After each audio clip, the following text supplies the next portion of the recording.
Not thinking about anything is Zen. Once you know this, walking, sitting, or lying down, everything you do is Zen. When you don't understand, you depend on reality. When you do understand, reality depends on you. Once you stop clinging and let things be, you'll be free, even of birth and death. You'll transform everything.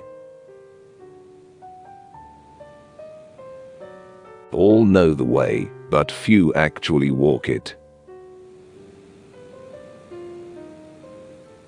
As long as you look for a Buddha somewhere else, you'll never see that your own mind is the Buddha. To seek is to suffer. To seek nothing is bliss. In order to see a fish, you must watch the water. Those who worship don't know, and those who know don't worship. I never lost or fail, not yet conquered. If I fall 7 times, I get up 8. If you use your mind to study reality, you won't understand either your mind or reality. If you study reality without using your mind, you'll understand both. The ultimate truth is beyond words. Doctrines are words. They're not the way. The ignorant mind, with its infinite afflictions, passions, and evils, is rooted in the 3 poisons: greed, anger, and delusion. The mind's capacity is limitless, and its manifestations are inexhaustible. Seeing forms with your eyes, hearing sounds with your ears, smelling odors with your nose, tasting flavors with your tongue. Every movement or state is all your mind. Whoever knows that the mind is a fiction and devoid of anything real, knows that his own mind neither exists, nor doesn't exist. Not engaging in ignorance is wisdom. Everything good and bad comes from your own mind. To find something beyond the mind is impossible. When we're deluded, there's a world to escape. When we're aware, there's nothing to escape. You can't know your real mind as long as you deceive yourself.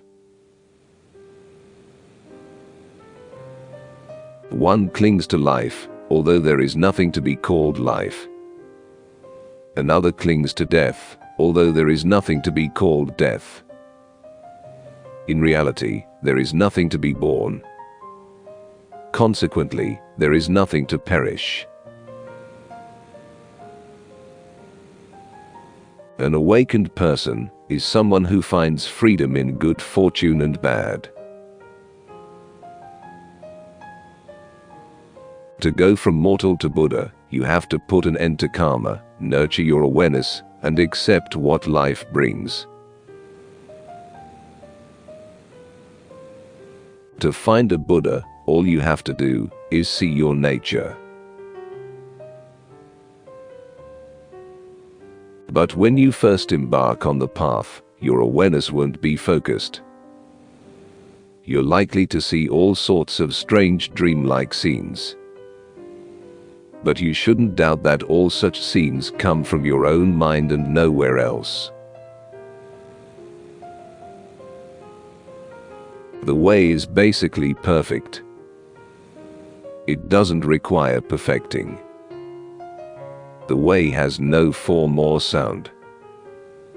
It's subtle and hard to perceive.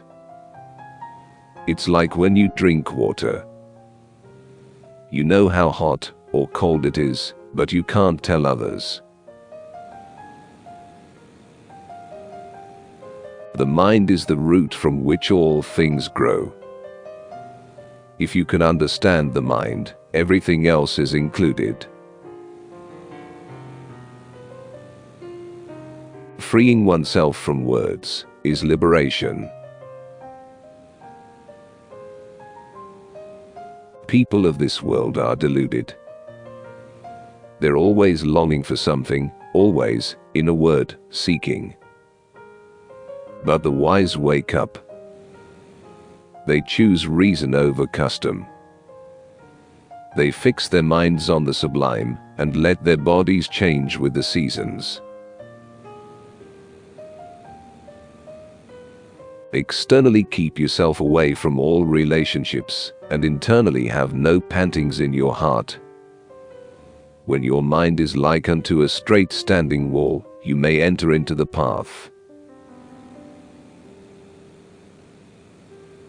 The mind is always present. You just don't see it. Everything sacred, nothing sacred.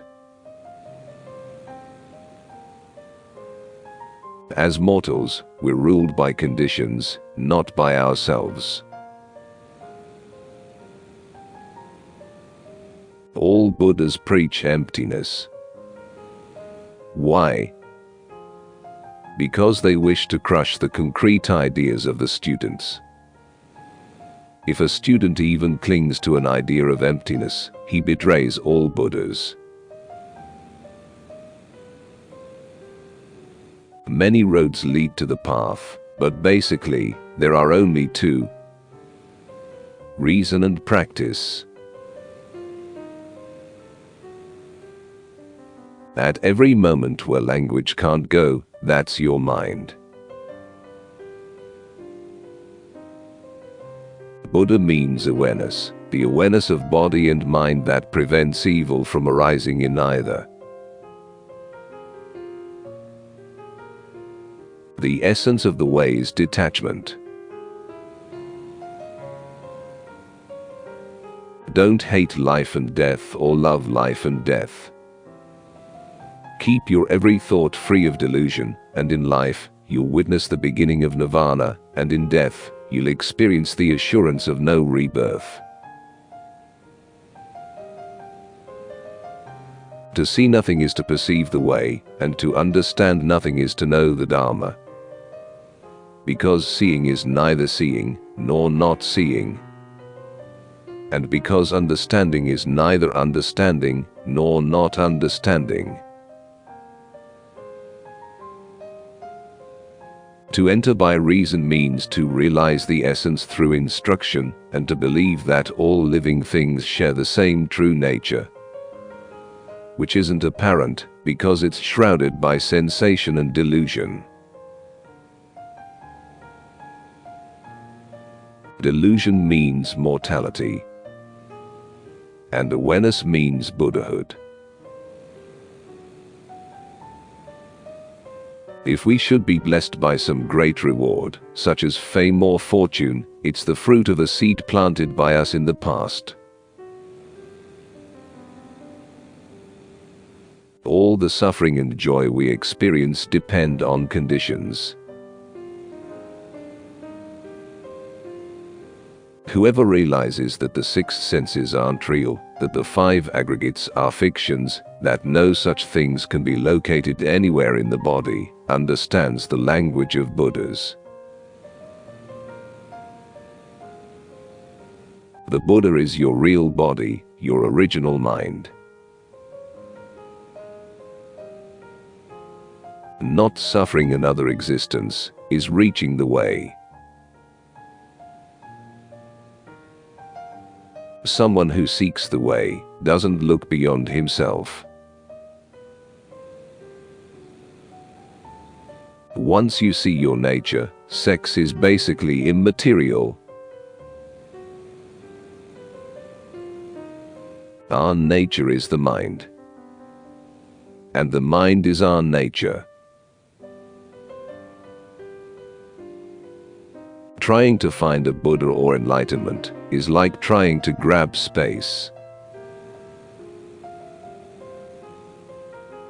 The true way is sublime. It can't be expressed in language. Of what use are scriptures? But someone who sees his own nature finds the way, even if he can't read a word. Life and death are important. Don't suffer them in vain. The essence of the way is detachment. And the goal of those who practice is freedom from appearances. This one life has no form and is empty by nature. If you become attached by any form, you should reject it. If you see an ego, a soul, a birth, or a death, reject them all. Leaving behind the false, return to the true. Make no discriminations between self and others. In contemplation, one's mind should be stable and unmoving, like a wall. Reality has no inside, outside, or middle part. But people of the deepest understanding look within, distracted by nothing. Since a clear mind is the Buddha, they attain the understanding of a Buddha without using the mind. People who don't see their own nature and imagine they can practice thoughtlessness all the time are liars and fools. When your mind doesn't stir inside, the world doesn't arise outside. When the world and the mind are both transparent, this is true vision. And such understanding is true understanding. Only one person in a million becomes enlightened without a teacher's help. To give up yourself without regret is the greatest charity.